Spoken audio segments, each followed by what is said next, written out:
መጻጉዕ በመጽሐፍ ቅዱስ እንዳየነው 38 ዓመት ሙሉ ከአልጋ ተጣብቆ በደዌ ዳኛ ተይዞ በአልጋ ቁራኛ ተይዞ የነበረ ሰው ነው። ይህ መጻጉዕ የተባለ በሽተኛ ከሳምንታት ብዙ ሳምንታትን አሳልፏል። ከዓመታትም ብዙ ዓመታትን አሳልፏል። ቀኖችን ብዙ ቀኖችን አሳልፏል። መጻጉዕ ተብሎ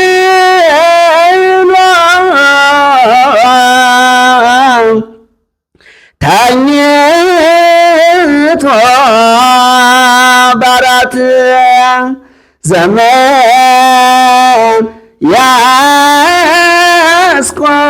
ያስቆጠረ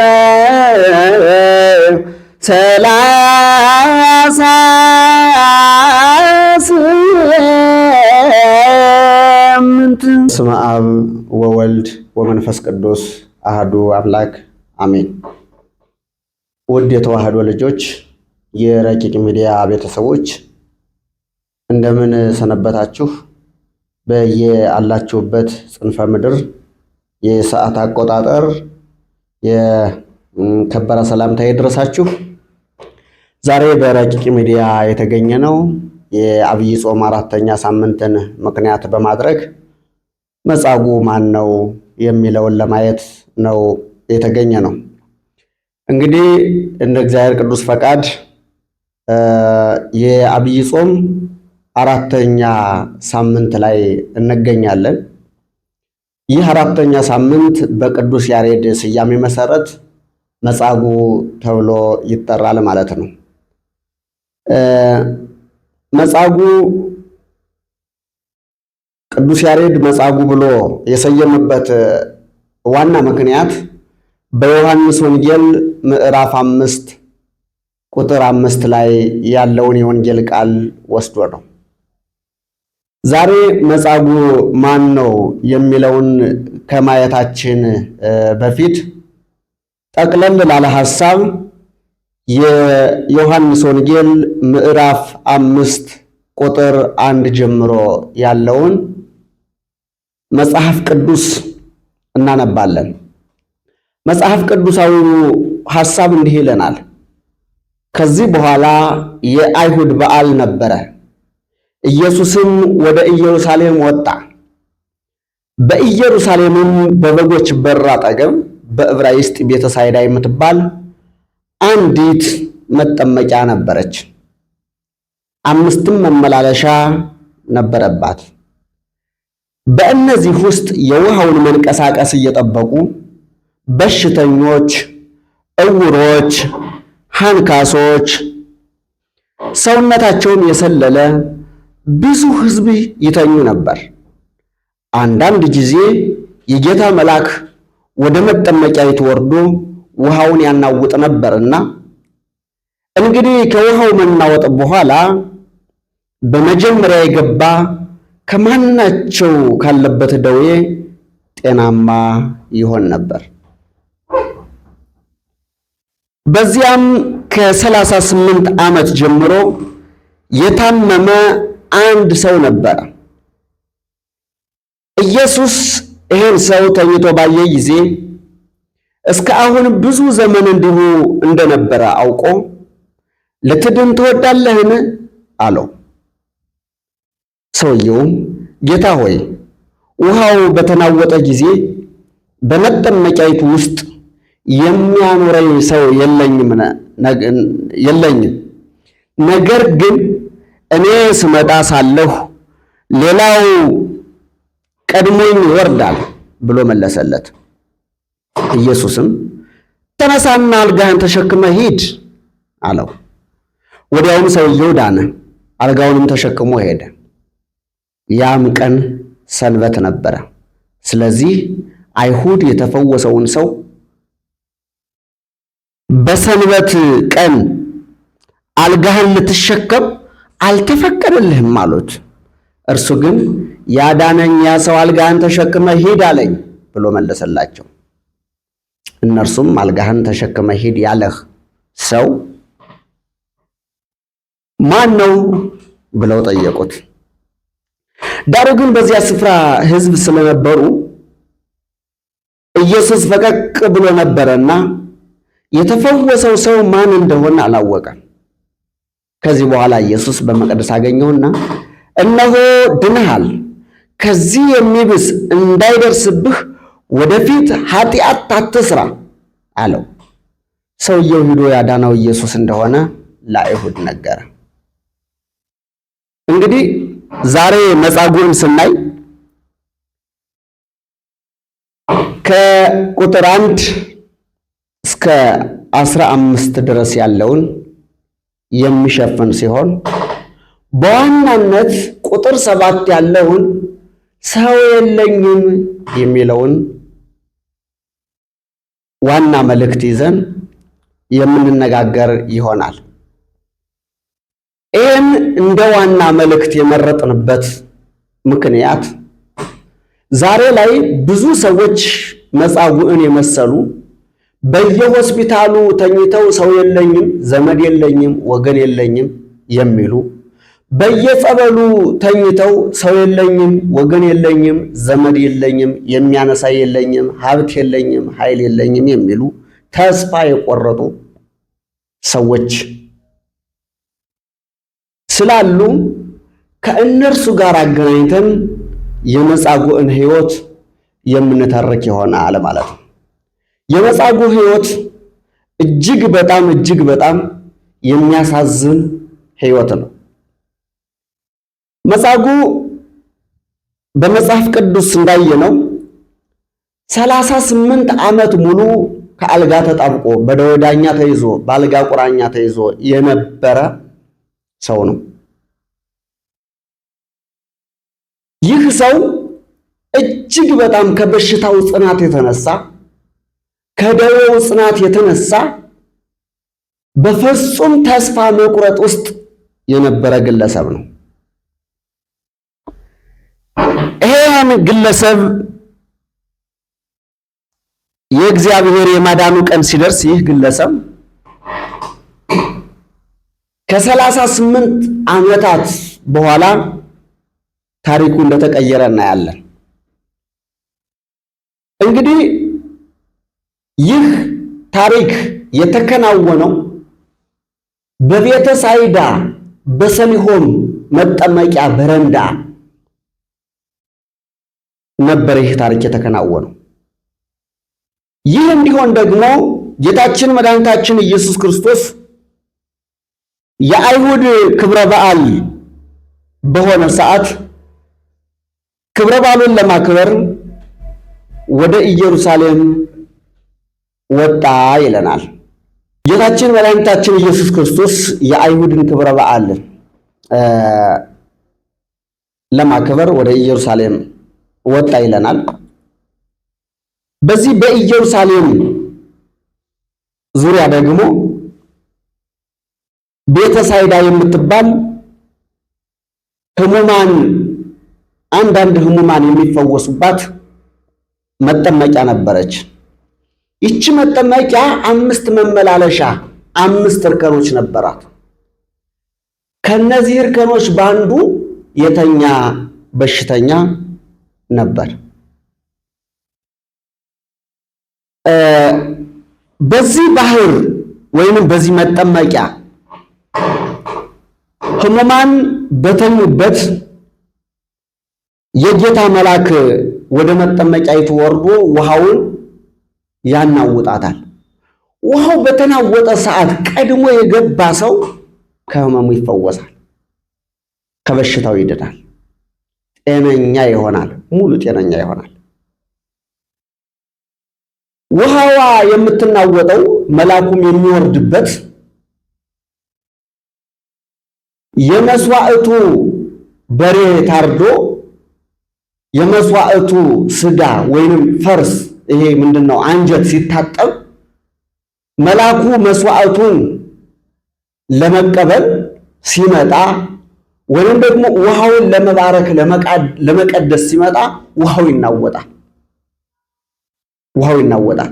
በዚህ ጊዜ አንድ በሽተኛ ይፈወሳል። ቀድሞ የገባ ከሌሎቹ በሽተኞች በጤንነቱ ትንሽ የተሻለ ሌሎችን በሽተኞች ሊቀድም የሚችል ተጋፍቶ ሊቀድም የሚችል ኃይል ያለው ጉልበት ያለው ከሌሎቹ በሽተኞች የተሻለ እሱ ሰው ቀድሞ ይገባል፣ ይፈወሳል።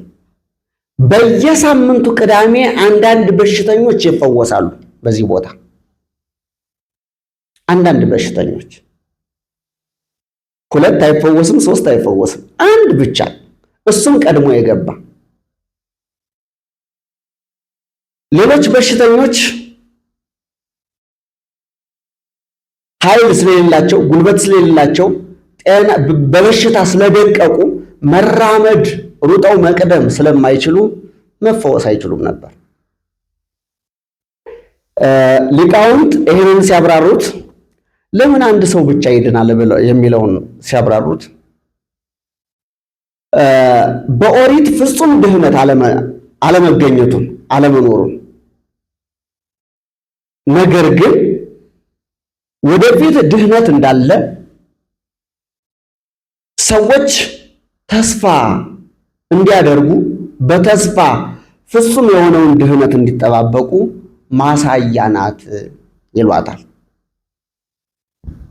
በሁለተኛ መልኩ ደግሞ ሲገልጹት የአይሁድ ማህበረሰቦች በአባቶቻችን ዘመን ድህነት ነበረ፣ አሁን ግን ፍጹም ድህነት ጠፋ እንዳይሉ እንዳያማርሩ አንዳንድ በሽተኞች በየሳምንቱ ቅዳሜ ይፈወሱ ነበር ማለት ነው። ይህ መጻጉዕ የተባለ በሽተኛ ከሳምንታት ብዙ ሳምንታትን አሳልፏል። ከዓመታትም ብዙ ዓመታትን አሳልፏል። ከቀኖችም ብዙ ቀኖችን አሳልፏል። እንዲያው 38 ዓመት ቀላል አይደለም። 38 ዓመት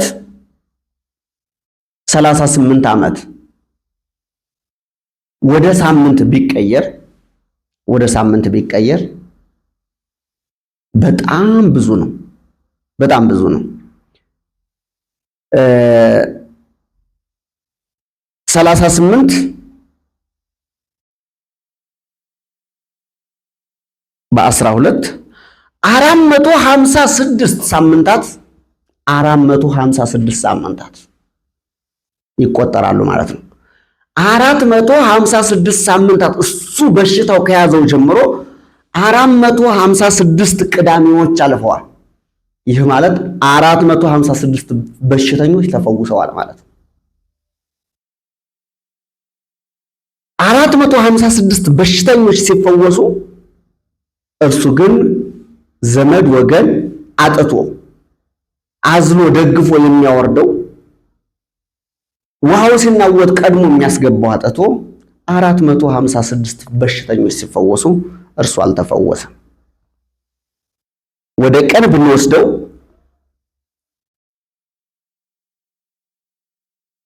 13680 ቀን ይህ ሰው ከአልጋ ጋር ተጣብቆ ኖሯል። አልጋ ተሸክማው ኖሯል። 13680 አስባችሁታል? 13680 ቀናትን በህመም መሰቃየት፣ ከአልጋ ጋር ተጣብቆ መኖር፣ አለመንቀሳቀስ እጅግ በጣም ከባድ ነው። ለአንድ ሰዓት እንኳን የራስ ምታት ሲያመን ምን ያክል እንደሚያሰቃይ፣ የሆድ ቁርጠት ሲያመን ምን ያክል እንደሚያሰቃይ አስባችሁታል? ለአንድ ሰዓት እንኳን ሰዎች አንችልም። የተወደዳችሁ የተዋህዶ ልጆች ይህ ሰው 456 ሳምንታት ሲጎርፉ 38 ዓመታት ሲጎርፉ 13680 ቀናት ሲጎርፉ እንዲሁ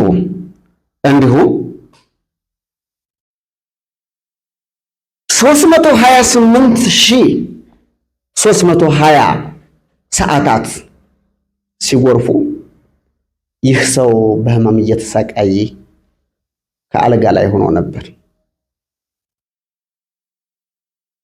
የዚህ ሰው ህመም ብዙ ዓመታትን የሸፈነ ነው። ወደ መጽሐፍ ቅዱስ ክፍላችን እንመለስና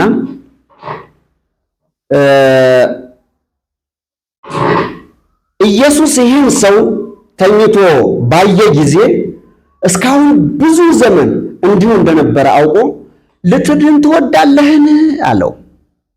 ነፃ ፈቃድ ሰጠው። ሊድን እንደሚወድ እኮ ኢየሱስ ክርስቶስ ያውቃል። ነገር ግን ነፃ ፈቃዱን ተጠቀመ። ይህ ሰው አዎ ድናለሁ የሚል መልስ አልሰጠም። አዎ ጌታ ሆይ ድናለሁ አላለም። ሰው ማጣቱ ሊድን ፍላጎት እያለው የመዳን ፍላጎት የመዳን ተስፋ እያለው ሰው አጠገቡ ባለመኖሩ አጠገቡ ዘመድ ወገን ባለመኖሩ አይዞህ የሚለው ባለመኖሩ 38 ዓመታት አልፈዋልና ጌታ ሆይ ውሃው በተናወጠ ጊዜ በመጠመቂያይቱ ውስጥ የሚያኖረኝ ሰው የለኝም አለ። ሰው የለኝም። ስንቶቻችን ይሄን ቃል ብለነዋል? ባጣን ጊዜ ሰዎች ካጠገባችን ሲሸሹ፣ በታመምን ጊዜ ሰዎች ካጠገባችን ሲሸሹ፣ ዝቅ ባልን ጊዜ ሰዎች ካጠገባችን ሲሸሹ፣ ትናንት ከኛ ጋር ናቸው ያልናቸው፣ ትናንት አይሸሹንም ያልናቸው፣ ትናንት በጓደኝነት አብረናቸው የነበርናቸው ዛሬ ላይ ሲሸሹን፣ ሰው የለኝም ብለን ያማረረን ስንቶቻችን ነን? በነገራችን ላይ ሰው ምንድን ነው? ሰው ምንድን ነው? ሰው ማለት ይኸውላችሁ ረቂቅ ነፍስና ግዙፍ ስጋ የተዋሃዱለት ሰው የሚል ስያሜ አለው። ሰው በአርአያ እግዚአብሔር በእግዚአብሔር መልክ የተፈጠረ ነው። ነገር ግን እሱ ሰው ደግሞ ባለመታዘዝ በኃጢአት የወደቀ ነው። በኃጢአት የወደቀ 5500 ዘመን ራሱን ማዳን አቅቶት የሚያድን ኃይል ፈልጎ ሲማጸን የኖረ፣ ሲያለቅስ የኖረ፣ ሲተክዝ የኖረ፣ አዳኙን ሲፈልግ የኖረ፣ እባክህና እያለ ሲለምን የኖረ ነው ሰው ማለት። ሰው ማለት ትላንትንና ከትላንት ወዲያ የሚያውቅ ዛሬንና ነገን የማያውቅ ነው። ሰው ቢደገፉት የሚሰበር ነው። አሁን ያለበትን እንኳን የማያውቅ ነው ሰው ማለት። አሁን ከዚህ ቅጽበት በኋላ ምን መሆን እንዳለበት የማያውቅ ይኑር ይሙት የማያውቅ ነው ሰው ማለት። ይሄም ሰው ነው እንግዲህ መጻጉዕ ሰው የለኝም ያለው። ሰው ማለት የሚሞት ነው፣ የሚታመም ነው፣ የሚራብ ነው፣ የሚጠማ ነው፣ ኃጢአትም ጽድቅም የሚስማማው ነው። ሐዘንም መከራ የሚስማማው ነው ሰው ማለት። ደስታም መከራም የሚስማማው ነው። ጤንነትም በሽታም የሚስማማው ነው ሰው ማለት። አሁን ከሰው በላይ ከፍ ያለውን አጋዥ የሚያድን ኃይል አግኝቷል ይሄ በሽተኛ። ጌታችን መድኃኒታችን ኢየሱስ ክርስቶስ ይሄም ሰው የለኝም ባለ ሰዓት አንድ ቃል ብቻ ተናገረው። አንድ ቃል ብቻ። ሰው ነው ያጣኸው? ወደ ጸበሉ ውሃው ሲናወጥ ቀድሞ የሚያወርድህ፣ የሚሸከምህ፣ የሚደግፍህ፣ የሚረዳህ፣ የሚንከባከብህ፣ ስትወድቅ የሚያነሳህ ሰው ነው አይደል የፈለግከው አለው። ፍላጎቱ ሰው ነዋ። ይሄ ሰው የሚረዳው ሰው ነው የፈለገው። ከዚህ የበለጠ ጌታችን መድኃኒታችን ኢየሱስ ክርስቶስ ተነሳ፣ አልጋህን ተሸክመ ሂድ አለው። አሁን ሰውየው ብቻ ሳይሆን አልጋዋም ዕድለኛ ናት። 38 ዓመት የተሸከመችው አልጋ አሁን ደግሞ ሰውየው ሊሸከማት ሰዓቱ ደርሷል። ተነሳ፣ እንደፈለገ ሙሉ ጤነኛ ሆኖ ተመላለሰ።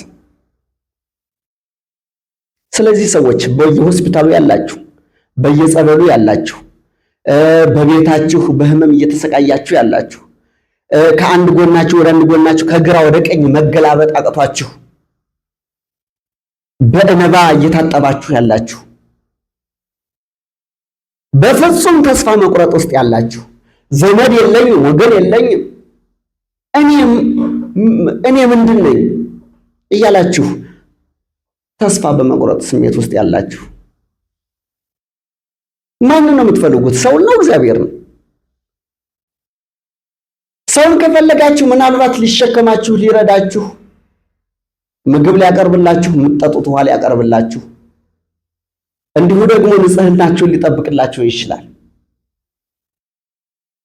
የተሸከማችሁን አልጋ ግን እናንተ እንድትሸከሙት ትዕዛዝ መስጠት አይችልም። አሁን የተሸከማችሁን አልጋ ግን ተሸከመህ ተነሳና ተመላለስ የሚላችሁ አንድ ተስፋ ኢየሱስ ክርስቶስ አላችሁ። እርሱን ጠይቁት፣ አልጋችሁን ተሸክማችሁ ትመላለሳላችሁ። ይህ ሰው የያዘው የኃጢአት በሽታ ነው። 5 አይነት በሽታዎች አሉ። ደዌ ዘንጽሕ፣ ደዌ ዘእሴት፣ ደዌ ዘኃጢአት፣ ደዌ ዘመቅሰፍት የሚባሉ በዝርዝር የሚቀመጡ፣ ደዌ ዘተግሳጽ ተብለው የሚቀመጡ አሉ። ይህም ሰው የያዘው ግን ደዌ ዘኃጢአት ነው። ደዌ ዘኃጢአት በነገራችን ላይ ደዌ ምንድን ነው? ደዌ ዘኃጢአትን ከማየታችን በፊት ደዌ ምንድን ነው? ደዌ በሁለት ይከፈላል። በሽታ በሁለት ይከፈላል። የነፍስና የስጋ በሽታ። የስጋ በሽታ የእግር የእጅ ቁርጥማት፣ የሆድ ቁርጠት፣ የራስ ምታት፣ ፍልጠት፣ አጠቃላይ ሰውነትን የሚያደቅ ጉልበት የሚያሳጣ ኃይል የሚያሳጣ ደካማ ልፍስፍስ የሚያደርግ ይህ ደዌ ዘስጋ ተብሎ ይጠራል።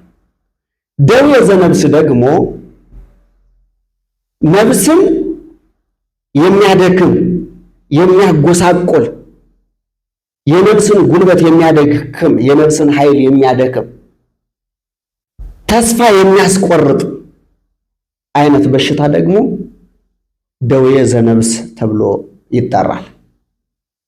እንግዲህ ይህም ሰው የያዘው ደዌ ዘኃጢአት ነው። የኃጢአት በሽታ። ይህ የኃጢአት በሽታ መንስኤው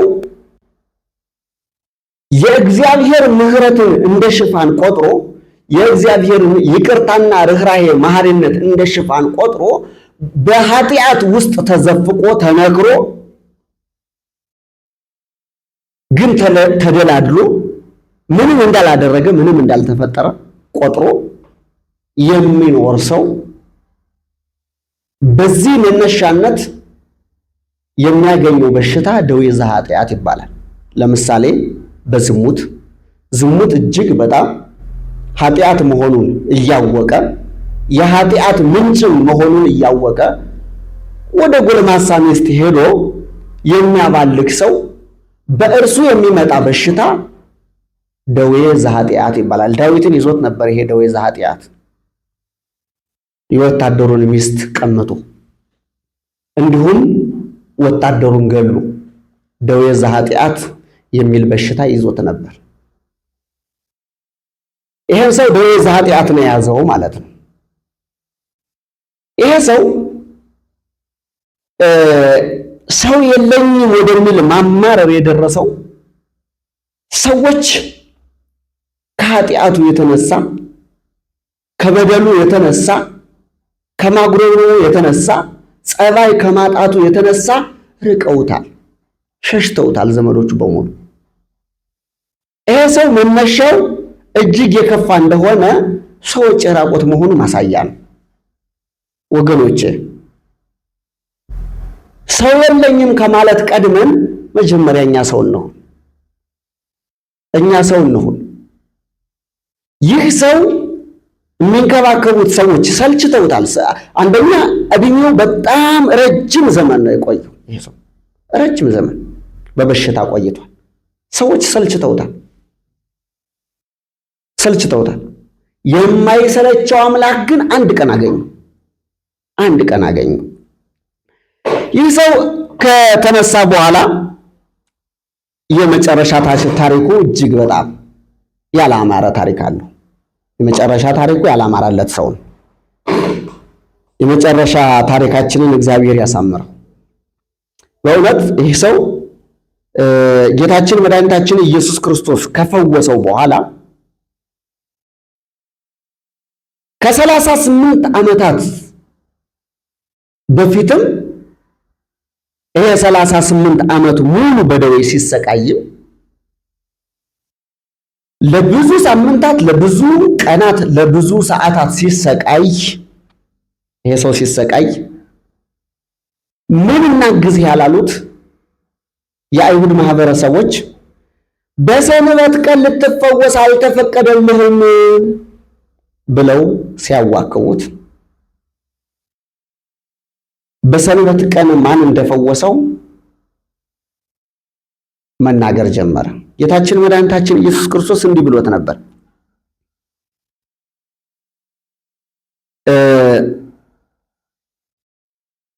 ምንድነው የሚለው? ተነሳና አልጋህን ተሸክመ ሂድ አለው። ወዲያውም ሰውየው ዳነ፣ አልጋውን ተሸክሞ ሄደ። ያ ቀን ሰንበት ነበረ። ስለዚህ አይሁድ የተፈወሰውን ሰው ሰንበት ነው፣ አልጋህንም ተሸክመ ልትሄድ አልተፈቀደልህም አሉት። እርሱ ግን ያዳነኝ ያ ሰው አልጋህን ተሸክመ ሂድ አለኝ ብሎ መለሰላቸው። እነርሱም አልጋህን ተሸክመ ሂድ ያለህ ሰው ማን ነው ብለው ጠየቁት። አትናገር ብሎት ነበር። እርሱ ግን ያዳነውን ሰው ተናገረ። በሚያሳዝን ሁኔታ አይሁድ በዚህ ምክንያት ሊገሉት ይሹት ነበርና ነገር ግን ጌታችን መድኃኒታችን ኢየሱስ ክርስቶስ የሚሞትበት ሰዓት አልደረሰምና አልያዙትም። ባጭሩ ጌታችን መድኃኒታችን ኢየሱስ ክርስቶስን ግን ይሄን ሰው አገኘውና ከአይሁድ ማህበረሰቦች ጋር ሲመክር አየውና እንዲህ አለው፣ እነሆ ድነሃል አለው። እነሆ ድነሃል፣ ከዚህ የሚብስ እንዳይደርስብህ ወደፊት ኃጢአት አትስራ። ወደፊት ኃጢአት ከኋላ ታሪኩ ኃጢአት የሰራ ነው ማለት ነው። ከዚህ የሚብስ እንዳይደርስብህ ወደፊት ኃጢአት አትስራ አለው። እምዝ ዳግመ የተአበስ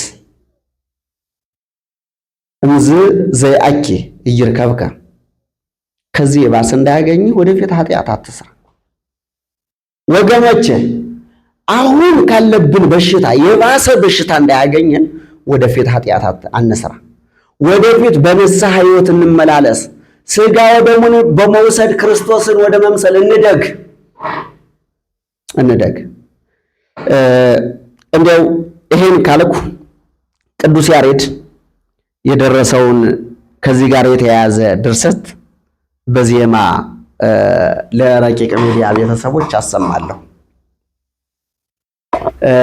በዚህ ሳምንት ከብዙ ድርሰቶቹ መካከል አንዱን በዕለተ ሰንበት የሚባለውን መዝሙር አንስቼ እላለሁ። ከወንጌሉ ጋር አንድ ነው። ቅዱስ ያሬድ እንዲህ ብሎ በዜማ ደረሰው። አምላኩሰ ለአዳም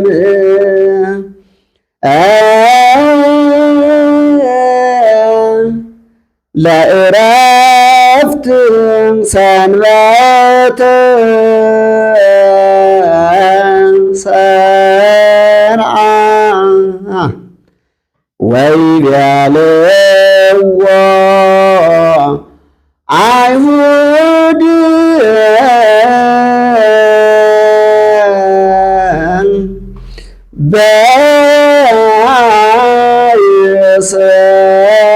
በስልጣን ትገብር ዘንተ ወይቤሎሙ ኢየሱስ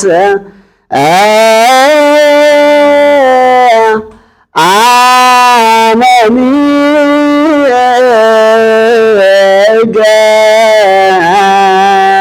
እገብር አንተ እሞኒ እመኑ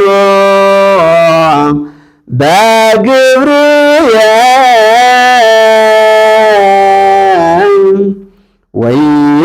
ወይቤሎሙ አነ ውእቱ እግዚአ ለሰንበት እግዚአ ውእቱ ለሰንበት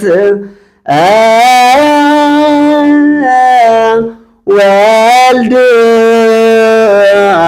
ዋሕድ ወይቤሎሙ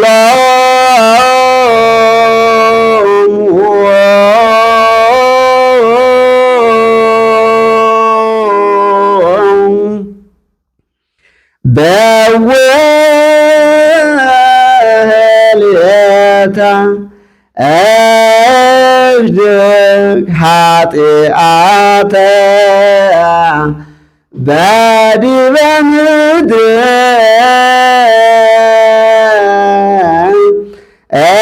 እስብክ ዛነ ወእክስታ እይንተ ዕውራን አቡየ ፈነወኒ ወይቤሎሙ አነ ውእቱ እግዚአ ለሰንበት እኔ የሰንበት ጌታዋ ነኝ ይላል ጌታችን መድኃኒታችን ኢየሱስ ክርስቶስ። የሰንበት ጌታዋን ሰንበትን ሻርካ ተብለው ከሰሱት። ወልድ ዋሕድ አንድ ልጅ ለአባቱ አንድ ልጅ ለእናቱም አንድ ልጅ ጌታችን መድኃኒታችን ኢየሱስ ክርስቶስ አይሁድ እንዲህ አላቸው፣ ወይቤሎሙ በውህልተ እህድግ ኃጢአተ በዲበ ምድር በምድር ላይ ኃጢአትን ላስተሰርይ ኃጢአትን ይቅር ልል ስልጣን አለ ያላቸው። እስብክ ግዛነ ወእክስታ እይንተ ዕውራን ነፃነትን ልሰብክ ዕውሮችን ላበራ ልፈውስ በሽተኞችን ልፈውስ ስልጣን አለኝ። ለዚህ ስልጣኔም ይህ ስልጣኔ ከአባቴ ስልጣን ጋር አንድ ነው። አቡየ ፈነወኒ አባቴ ላከኝ። ነፃነትን ልሰብክ ዕውራንን ላበራ በሽተኞችን ልፈውስ አባቴ ላከኝ ሲል መለሰላቸው። ከዛሬው ጋር ተያይዞ አንድ እዝል ላዚምና አጠናቀቃለሁ። በሰንበት ተራከቦ ኢየሱስ ለመጻጉዕ ወይቤሎ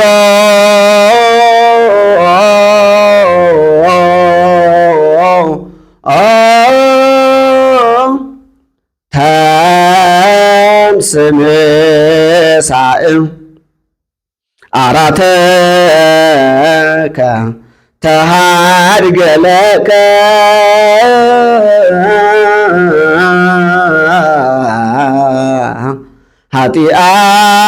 ኃጢአትከ ወእምዝ ዘየአኪ ኢይርከብከ ኦቄታ ብስ ኢተአብስ ወእምዝ ዘየአኪ ኢይርከብከ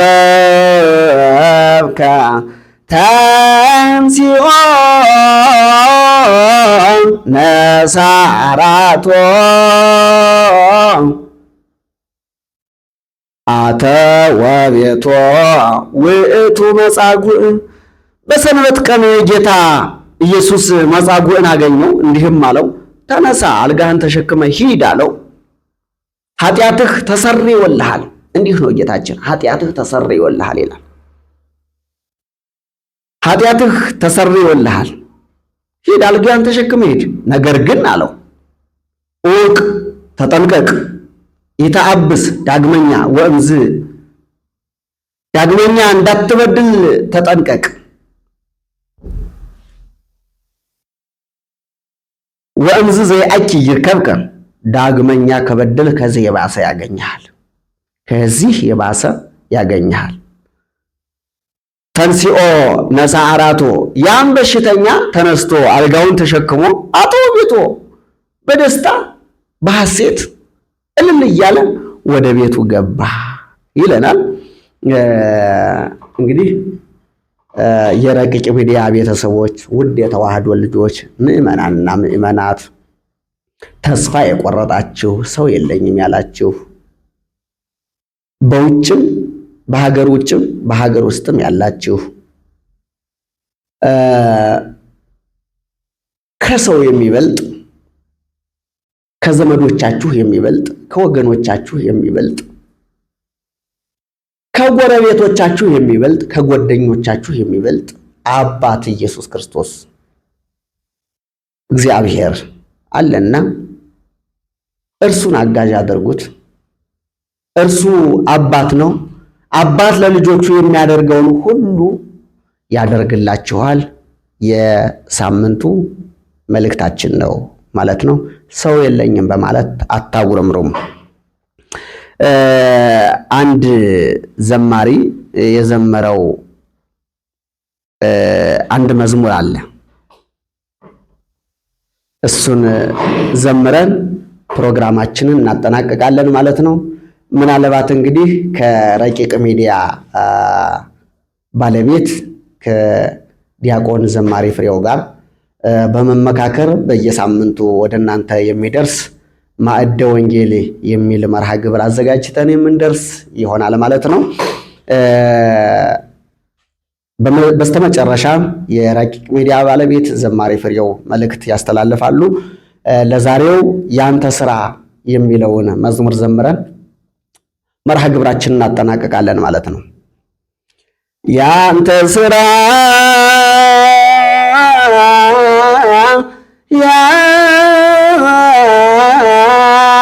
ያንተ ስራ ያንተ ስራ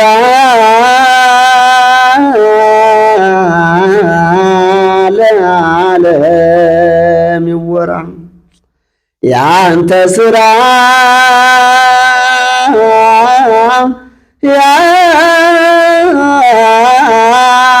ያንተ ስራ ያንተ ስራ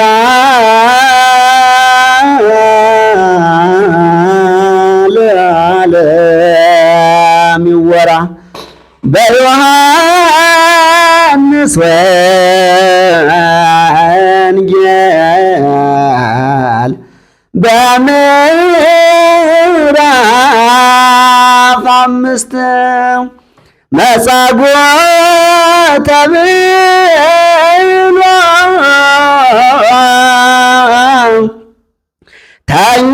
ተኝቶ በአራት ዘመን ያስቆጠረ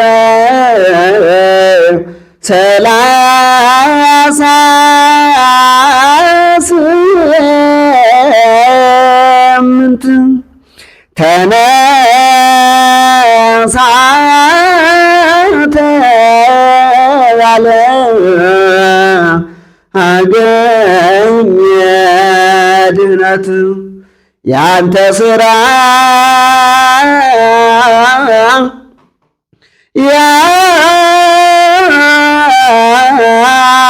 ያንተ ስራ ያንተ ስራ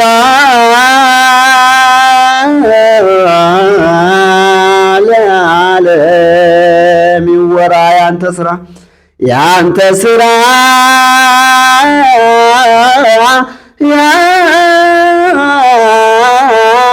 ያንተ ስራ ያንተ ስራ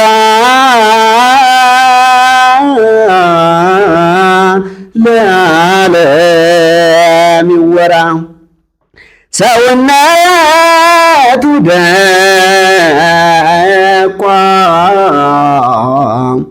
እጅግ የታመመ በእርሱ ድንቅ ሥራ አልጋ ተሸከመ። ወገን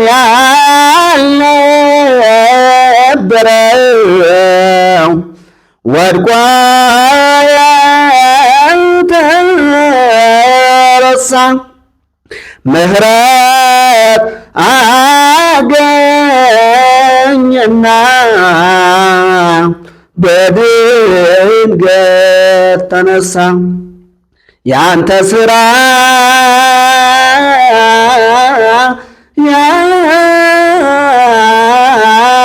ያንተ ሥራ ያንተ ሥራ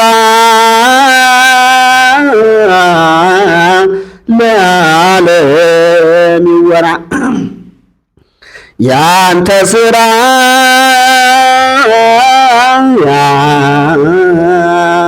ያንተ ሥራ ያንተ ሥራ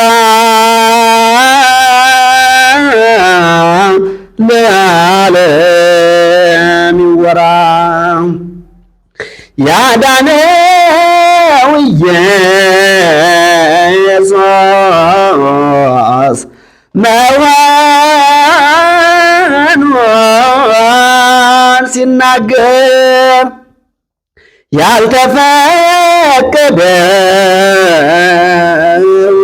ያልተፈቀደን ይኸው ሰንበት ሲሽር አየነው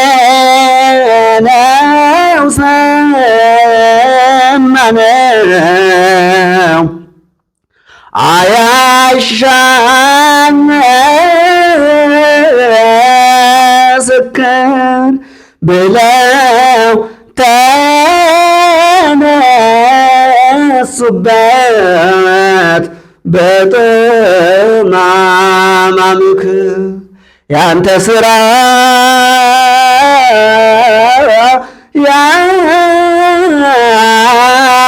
ያንተ ሥራ ያንተ ሥራ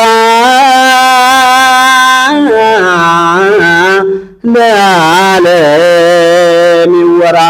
ያንተ ሥራ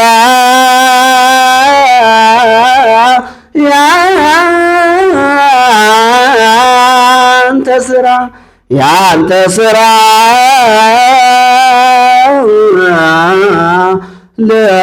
ለዓለም ይወራ። የጌታችን የመድኃኒታችን የኢየሱስ ክርስቶስ የማዳኑ ሥራ በዓለም ይወራ። ሰላም እግዚአብሔር ከእናንተ ጋር ይሁን። ሰላሙ ነው። እንኳን ደስ አላችሁ የረቂቅ ሚዲያ ቤተሰቦች። ማዕደ ወንጌል የሚል መርሃ ግብር ይዘንላችሁ መጠናል። እንግዲህ ከመምህር አመልማለ ወርቅ ጣሰው ጋራ እጅጉን በሳል የሆኑ ትምህርቶችን ጥሩ አርገው ስለ መጻጉዕ አስተምረውናል። አሁንም ደግሞ ማዕደ ወንጌልን እዚህው ሊያስተምሩልን እዚህው ደግሞ መርሃ ግብሩ ላይ እየተሳተፉ ሁላችሁም እናንተ እሳቸውን እያዳመጣችሁ ቃለ ወንጌሉን እያዳመጣችሁ ቤተሰብ ሁኑን። ማዕደ ወንጌል ይቀጥላል። እንግዲህ እንኳን ደስ አላችሁ። ሰብስክራይብ፣ ሼር እያደረጋችሁ ለኦርቶዶክሳውያን በመላው ዓለም የምትገኙ ሁሉ እንግዲህ ተኛ ጋር ሆናችሁ ሰላማችሁ ብዝት ይበልልን። ማዕደ ወንጌልን ጀምረናል። እንኳን ደስ አላችሁ። መርሃ ግብሩ ይቀጥላል።